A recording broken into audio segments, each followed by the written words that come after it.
앞선 강연에서 서구 문명은 캐비닛으로 세계의 패권을 잡았다 라고 이제 말을 하면서 이것이 장식장을 뜻한다 그렇게 말씀을 드렸는데 이 부분을 좀 더 자세히 들여다보도록 하겠습니다. 자, 이쪽 지역은 플랑드르라고 하는 지역인데요. 예전에 프랑스하고 벨기에 북부 그리고 독일, 네덜란드 요 사이에 걸쳐 있었던 저지대 땅을 말합니다. 그래서 15세기 이후 서구 예술, 회화 예술이 본산이 바로 이쪽 플랜더스 지방이에요. 그래가지고 우리가 역사에서 배웠던 유화 물감을 발명을 해가지고 유럽 회화의 아버지로 불리우는 얀반 에이크를 시작으로 해가지고 이쪽 지역에서 활동했던 예술가들을 묶어서 플랑드르 화풍이라고 얘기를 합니다.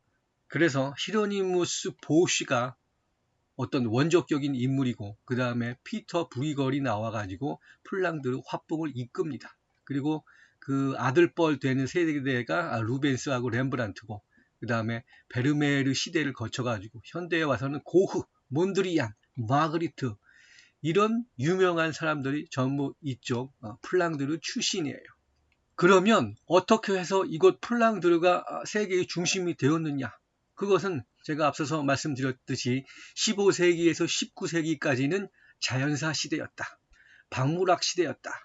대항해 시대가 펼쳐지면서 15세기부터 17세까지 대항해 시대가 펼쳐지면서 동방무역을 통해 가지고 엄청난 부가 이쪽으로 모입니다. 그리고 신대륙에서 식민지를 약탈하면서 또 엄청난 부가 이쪽으로 모여요. 그렇게 해가지고 주체할 수 없는 부가 플랑드르에 모이니까 여기에서 자연스럽게 쿤스트 캄머가 나타나게 된 겁니다. 그래서 이쪽을 플랑드르 황금 시대라고 얘기를 해요. 그래가지고 역사상 가장 유명했던 16세기 튤립 버블이 이쪽에서 탄생을 합니다. 그리고 조금 더 시간이 지나면은 18세기에 와가지고 린네가 분류학을 제안을 하면서 세계를 이해하고자 했죠. 그리고 나중에는 다윈이 진화론을 발표를 하면서 해석의 틀을 마련을 합니다. 이때 이 쿤스트 캄머의 장식장을 외관을 장식했던 사람이 얀반 캐슬이라고 하는 화가예요. 그래서 이 캐슬이 장식장을 멋들어지게 아주 장식을 해가지고 작품으로 딱 내놓으면 날개도 친 듯이 팔리면서 이 엔트워프의 아주 이름난 수출품으로 명품으로 이름을 떨칩니다. 그러니까 간단히 정리를 하면 15세기부터 19세기까지는 자연사의 시대였다. 바꿔 말하자면 박물학의 시대였다. 그리고 전 세계에서 걸어모은 귀중한 것들을 모아놓고 막 권력과 부를 과시하다 보니까 귀족과 왕족들 너도 나도 쿤스트 캄머를 만들어 가지고 과시를 합니다. 그러니까 이런 과시욕 때문에 또다시 신대륙으로 가서 식민지를 약탈하고 그 다음에 동방무역을 차를 통해 가지고 귀중한 것들을 또 다시 모아오고 그러면서 이 쿤스트 캄머하고 이 사람들의 욕구가 점차 피드백을 해 가면서 15세기 이후 세계의 패권을 잡게 되는 겁니다. 이 그림이 쿤스트 캄머 호기심의 캐비닛을 그려놓은 얀반 캐슬의 작품이에요. 그림을 조금 확대해서 보도록 하겠습니다. 자, 이쪽에 보시면 귀부인이 의자에 앉아 있고 그 다음에 그 뒤편에서 흑인 여성이 시중을 들고 있고 다시 뒤편으로는 세계에서 걸어모은 여러 가지 조각품이라든가 회화, 그림 이런 것들이 장식을 하고 있어요. 그래서 이 방이 귀부인의 방이기도 하면서 쿤스트 캄머예요. 그리고 또 밑에 보시면 이렇게 조개 껍데기라든가 여러 가지 세계에서 수집한 동전 같은 것들도 있고 그 다음에 여기에는 곤충 표본이 있고 요 짜끄하게 보이는 있죠. 요것이 보석함이기도 하면서 요것이 조그만 쿤스트 캄머예요.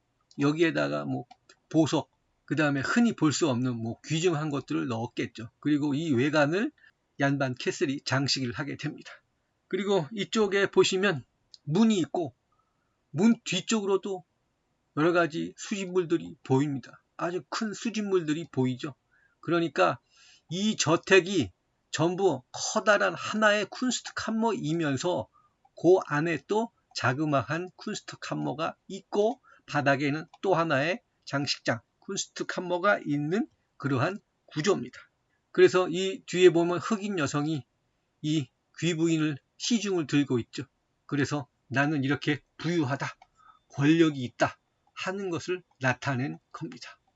그리고 이 오른쪽에 보시면 여기가 항구임을 알 수 있죠. 그래서 바다를 통해 가지고 이렇게 큰 저택을 지어놓고 보통 사람들은 접할 수 없는 귀중한 것들을 전부 모아놓고 그러한 사람들의 욕구를 잘 표현한 그림입니다. 자, 그래서 15세기부터 이 플랑드르 화풍을 좀 살펴본다고 하자면 제일 먼저 히로니무스 보쉬라고 하는 화가가 나타나가지고 플랑드르 화풍의 시작을 알립니다. 그리고 이 보쉬의 열렬한 추종자가 바로 피터 브리걸이라고 하는 사람이에요. 그리고 이 두 사람의 영향을 받아가지고 나중에 20세기 초현실주의가 나타나게 됩니다. 그리고 피터 브리걸의 장남이 역시 피터 브리걸이에요. 이름이 똑같죠. 그래서 뒤에 수식어가 붙습니다. 오리지널 피터 브리걸은 디 엘더라고 붙이고 그 다음에 장남은 디 영거라고 붙여요. 그 다음에 차남이 얀 브리걸이고 이 얀 브리걸의 외손자가 바로 얀반 캐슬입니다.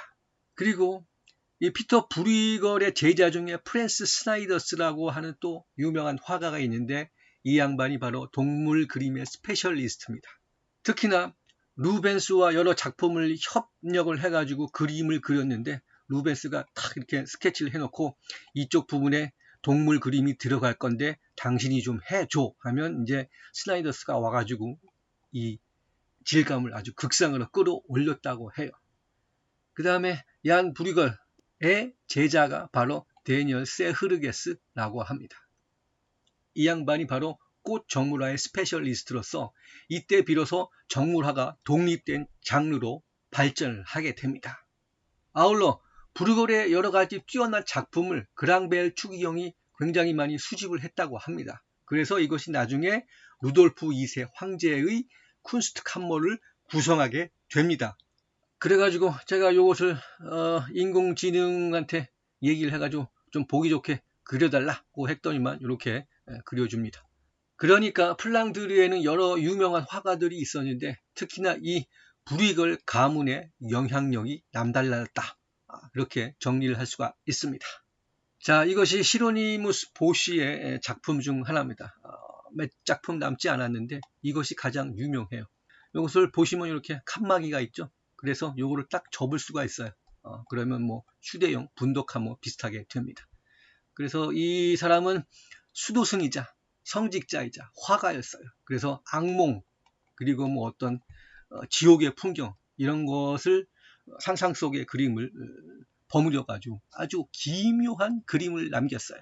자, 조금 확대해서 보자면 이쪽에는 무슨 그 돼지가 사람을 희롱하고 있는 장면이 있고 그 다음에 뭐 철갑 투구를 쓴 뭐 괴물 같은 것이 있고 그 다음에 여기에서는 새가 사람을 잡아먹고 있는데 그 밑으로 뭔가 다른 사람을 뭐 탄생시키는 그림 뭐 그런 거 비슷하죠. 그 다음에 여기도 괴물이 있는데 우주복 같은 걸 입고 손가락은 나뭇가지가 돼 있고 뭐 이런 식으로 아주 상상 속에서나 존재할 수 있는 그림을 그렸습니다. 이것은 중간 부분에 있는 그림입니다. 마찬가지로 여기 뭡니까? 얼굴만 있는 사람이 있고 쥐가 뭔가 이 관을 통해서 들어가고 있고 그 다음에 뭐 이 부엉이 같은 것을 뭐 이렇게 껴안고 있는 사람 그리고 이런 뭐 괴물, 새 이런 것들이 사람하고 같이 어울려 가지고 뭐 이렇게 여기는 뭐죠? 나비 그림도 있고 하여튼 기묘한 그림입니다. 그 다음에 이것이 피터 브리걸의 초기 작품입니다. 보시면 아시겠지만 히로니무스 보쉬의 영향을 많이 받았음을 알 수가 있습니다. 커다란 물고기의 입속에서 또 작은 물고기가 나오고 뭐 괴물 같은 게 있고 그 배를 사람이 큰 칼로 가르고 있고 이런 그림이에요. 그 다음에 이것도 피터 브리걸의 작품입니다. 이것은 미술 교과서에 항상 등장하는 그림이죠. 많이들 보셨을 겁니다. 겨울의 풍경을 아주 멋들어지게 그려내고 있죠. 이쪽에서 보면 이렇게 동물을 개를 끌고 다니면서 이쪽에는 사람들이 뭐 스케이트보드 이런 걸 뭐 타고 있고 그렇죠. 예. 자, 그 다음에 이것이 프랜스 스나이더스의 작품입니다. 딱 보니까 이것도 하나의 쿤스트 칸모입니다. 그러니까 스나이더스가 그려낸 식자재의 캐비닛인 셈이에요. 그러니까 이러한 동물들이 먹거리로 음식으로 차려지기 전 날 것 그대로 널브러져 있습니다. 그래서 이 프랜스 스나이더스라고 하는 사람이 이렇게 동물 그림의 스페셜리스트이면서 동물 사육사였기도 하면서 화가로서도 이름을 떨칩니다. 그 다음에 이것이 얀 브리걸의 작품입니다. 딱 보시면 바로크 시대에 귀족들이 좋아할 만한 화려하고 눈에 띄는 그림을 그렸죠. 이것이 정물화를 독립된 장르로 발전시킨 역작입니다. 그래서 위키피디아에 정리된 이 자료를 보시면 아주 그냥 상세하게 나와 있어요. 데니얼 세흐르게스. 그래가지고 1590년에 태어나가지고 1661년까지 살면서 이런 정물화를 많이 남겼습니다. 이것이 호기심의 캐비닛, 쿤스트 칸모의 외관입니다.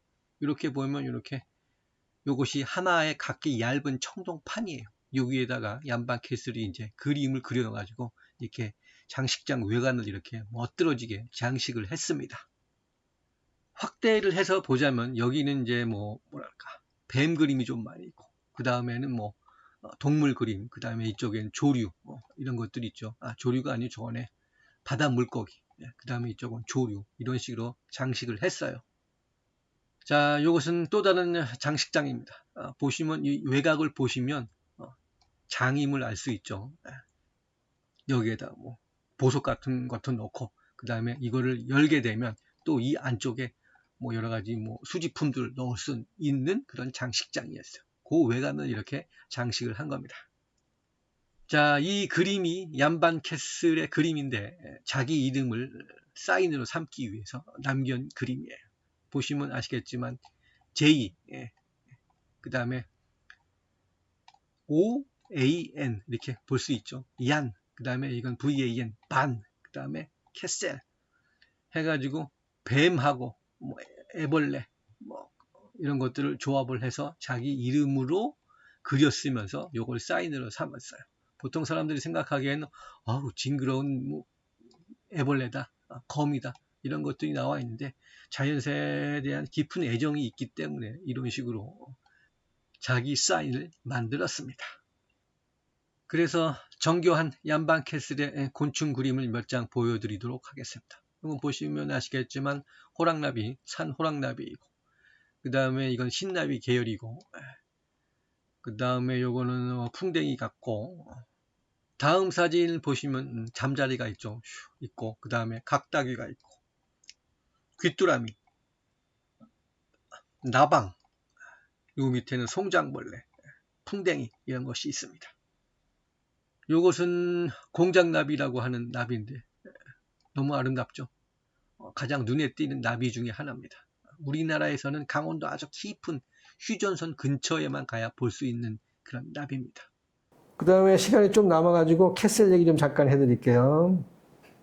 자, 제가 앞선 그 도감 얘기할 때 나는 사진을 볼 때, 서구의 사진을 볼 때는 아카이빙 계열과 스탠딩으로 크게 본다 얘기를 했었잖아. 그러면 아카이빙 계열은 박물학을 위주로 해가지고 자연사를 통해가지고 그러니까 자료를 축적하는 데 좀 이렇게 좀 비중을 많이 두었고, 그 다음에 이 스탠딩 계열은 말 그대로 우리의 오감을 의해서 표현하고자 하는 욕구로 의해서 발전을 해왔다고 보는데, 이 두 기둥을 원래는 이 두 기둥이 분리되어 있지 않았어. 뭐냐 하면 아까 명자, 아키코, 소냐라는 그 세 단어가 그 한 가문의 아주 비극을 압축해서 나타내듯이 내가 볼 때 서구는 딱 세 개야. 곽궤장. 그러니까 판도라의 상자, 헬레니즘. 판도라의 상자에서 희망을 빼고 다른 모든 것들이 튀어나와서 지금의 시대가 나왔다. 상자를 다른 말로 하면 곽이고, 헤브라이즘. 모세가 그 여호와 하나님으로부터 십계명을 받아가지고 나왔던 그거 언약의 괴짝이고, 호기심의 캐비닛이 이제 14세기부터 나오기 시작하는데 이것이 말하면 장식장이야. 조그만 장식장인데 어떻게 생겼냐? 구글 아트컬처에서 가져온 화면입니다. 여기 보시면 이렇게 있는 조그만 것이 장식장이야. 그 밑으로 보면은 자연사에 관한 꽃, 뭐 조개 껍데기 이런 것이 모여 있고, 요 조그만 보석함 같은 곳의 겉면을 장식하던 한 거였는데, 요 겉면에다가 얇은 구리판을 대고 거기에다 예술 작품으로 그려놓는단 말이야. 그러면 크게 보자면 이게 호기심의 방, 쿤스트 캄머이고, 여기 있는 것들이 전부 장식장의 역할을 해. 그런데 여긴 귀족의 집안이고, 이 안쪽으로 들어가면 문이 있고, 여기에도 또 그 쿤스트 캄머, 장식장이 있어. 그러니까는 귀족의 지위, 재산 이런 것을 한 번에 압축하는 그런 그림이라고. 보면 호기심의 캐비닛인데 비너스가 화장실 위에 앉아있다 하는 것이야. 그러니까 이것이 큰 건물에 이렇게 세상에서 온갖 진기한 것들을 모아놓을 수 있는 장식장을 가지고 있는데 그 안에 또 장식장이 있다 하면서 이 재력을 과시하는 거예요.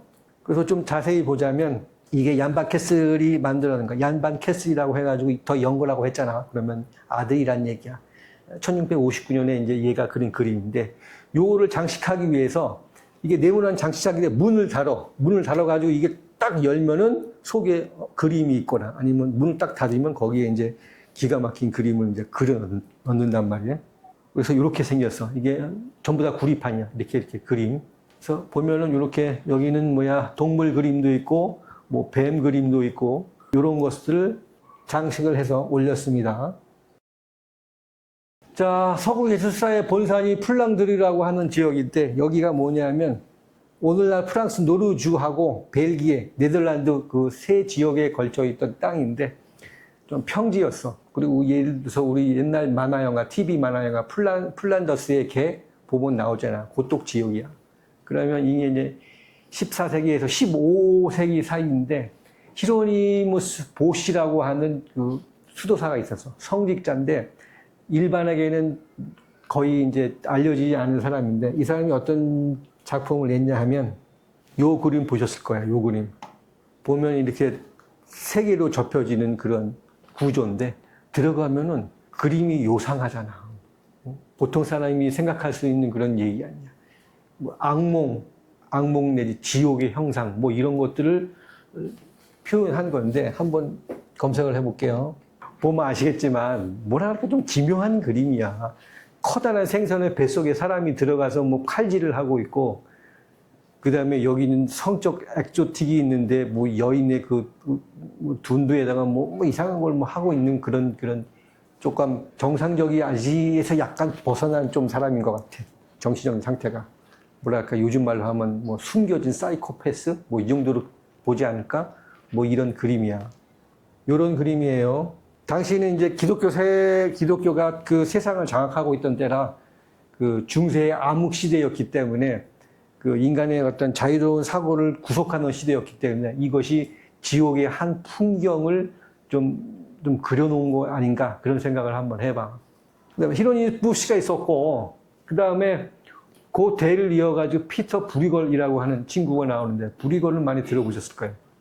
디 엘더가 일대라는 얘기고 그 밑으로 영거가 있는데 이름이 똑같아. 그런데 피터 브리걸. 근데 뒤에다 영거라고 붙여. 근데 보통 우리는 이걸 구분 안 하니까 서구에서도 이걸 다 잘 안 붙여. 구어에서는. 그런데 문서로 등재를 할 땐 항상 붙이죠.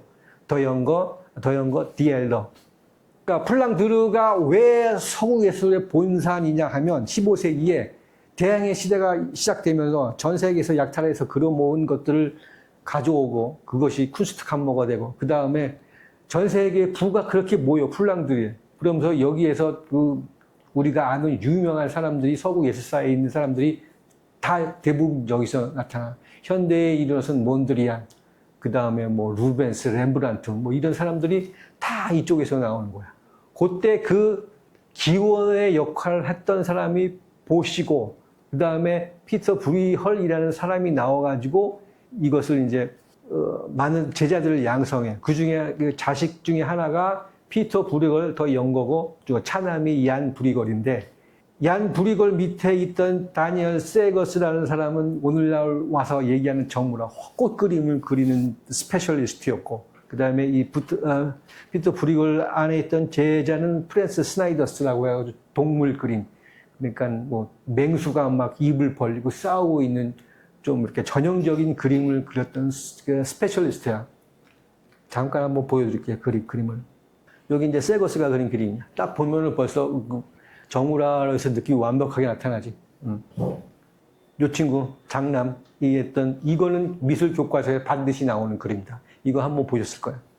그 다음에 이것이 아까 얘기했던 동물 조종사. 얘 날 것 그대로 이 시장통에서 그 먹거리로 차려지기 전에 날 것 그대로의 그 동물 그 스케치를 딱 남긴 사람이야. 이런 질감을 보면 백조의 질감이 잘 나타나고 있지.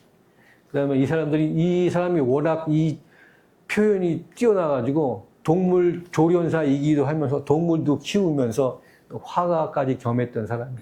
그러니까 루벤스가 이제 작업을 할 때 여러 가지 작업을 협력해서 그리는데 이런 질감의 표현이 있어서는 이 사람을 딱 데려가지고 나 이쪽 부분 네가 그려 한 다음에 다 그려놓고 나면 이제 루벤스가 마지막 손질을 해가지고 귀족들한테 많이 팔렸던 그런 작품. 보시면 아시겠지만 이 물고기의 입에서 뭐 괴물 같은 게 나오고 그다음에 이쪽에서는 뭐 또 사람이라고 사람인데 약간 기괴하게 생긴 사람들이 나와가지고 뭘 하잖아. 이게 아까도 말했듯이 그 히로니무스의 그 사진 아니 그림 이거에서 영감을 받았다고 나는 봐요.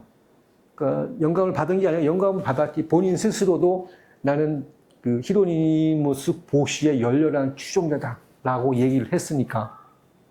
그렇게 나오고 그다음에 얀반 캐슬이라고 하는 녀석이 나오는데 녀석이 아니지. 유명한 화가입니다. 서구에서 15세기 얀반 캐슬 하면은 탑 클래스 중에 탑이야. 피터 브루거의 외할아버지야. 그러니까는 도제식 수업을 받아가지고 얀반 캐슬에 있어가지고 서구 예술사가 절정을 맞이하는데 아까 이게 그 장식장으로 했잖아. 그 장식장을 이렇게 문에다가 얀반 캐슬이 그림을 그려넣어. 그 다음에 그 호기심의 캐비넷에서 또 이렇게 여는 보석함에도 이런 자기의 작품을 그려넣어. 얇은 구리판에다가 애칭 비슷하게 한 다음에 그려넣어가지고 장식을 딱 했단 말이야. 그래서 크기가 이렇게 엄청나게 큰 것도 있고, 대충 이렇게 보석만 하는 것도 있고, 요 외관을 장식했던 게 장입니다. 그래가지고 이 외할아버지로부터 이제 도제식 교육을 받아가지고 15세기에 대성을 하고, 그 다음에 이 피터 브리얼의 영향을 받아고 나중에 20세기 초에 초현실주의, 슈르레알리즘, 살바도르 달리로 대표되는 애가 여기서 나와. 얘가 아니지. 화가가 나와가지고